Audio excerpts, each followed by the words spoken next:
2010ஆம் ஆண்டு. அப்போது திமுக ஆளுங்கட்சி, அம்மா அவர்கள் எதிர்க்கட்சி. ஒரு பெரிய மிரட்டல் விடுத்து அம்மா அவர்களுக்கு எதிராக மதுரை மாவட்டத்தில் பல இடங்களில் போஸ்டர் ஒட்டியிருந்தார்கள். அந்த போஸ்டரில் அம்மா அவர்கள் மதுரைக்கு வந்தால் திரும்பி செல்ல மாட்டார், மதுரைக்கு அம்மா அவர்கள் வரக்கூடாது என்று மதுரை மாவட்டத்தில் பல இடங்களில் அந்த போஸ்டரை ஒட்டி பெரிய மிரட்டல் எல்லாம் கொடுத்தார்கள். அதேபோல் ஜெயா டிவிக்கும் மிரட்டல் தொலைபேசிகள், மிரட்டல் கடிதங்கள் வந்து கொண்டிருந்தது. ஜெயா டிவியின் செய்தி பிரிவினர் இந்த மிரட்டல்களை பற்றியெல்லாம் தியாகத்தலைவி சின்னம்மா அவர்களிடம் சொல்லி அம்மா அவர்களின் கவனத்திற்கு கொண்டு சென்றார்கள்.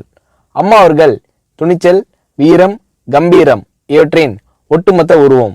அதனால் புரட்சி தலைவி அம்மா அவர்கள், நான் மதுரைக்கு போய் தீருவேன், பொதுக்கூட்டத்தில் பேசியே தீருவேன், எது நடந்தாலும் எதிர்கொள்கிறேன் என்று சொல்கிறார்கள். ஒரு கட்டத்தில் ஜெயா டிவிக்கு மிரட்டல் எப்படி வருகிறது என்றால், ஜெயா டிவியின் அலுவலகத்தை வெடிகுண்டு வைத்து தகர்ப்போம், அம்மா அவர்கள் மதுரைக்கு வந்தால் ஜெயா டிவியை ஒழிப்போம், இப்படியெல்லாம் நிறைய மிரட்டல்கள் தொலைபேசியின் வாயிலாகவும் கடிதத்தின் வாயிலாகவும் வந்து கொண்டிருக்கிறது.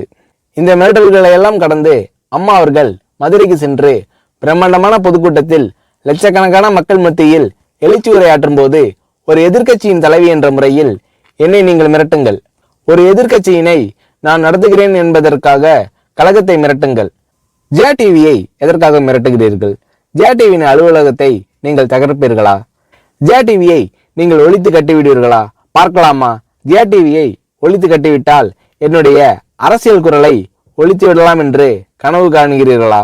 ஜெயா டிவி என் உயிருக்கும் மேலானது, நான் என்னுடைய உயிரை விட அதிகமாக நேசிப்பது, என்னுடைய அரசியல் கரமாக நான் போற்றி புகழ்வது, அதன் மேல் நீங்கள் கை வைப்பீர்களா, பார்க்கலாமா என்று எழுச்சி உரையாற்றினார் புரட்சி தலைவி அம்மா அவர்கள்.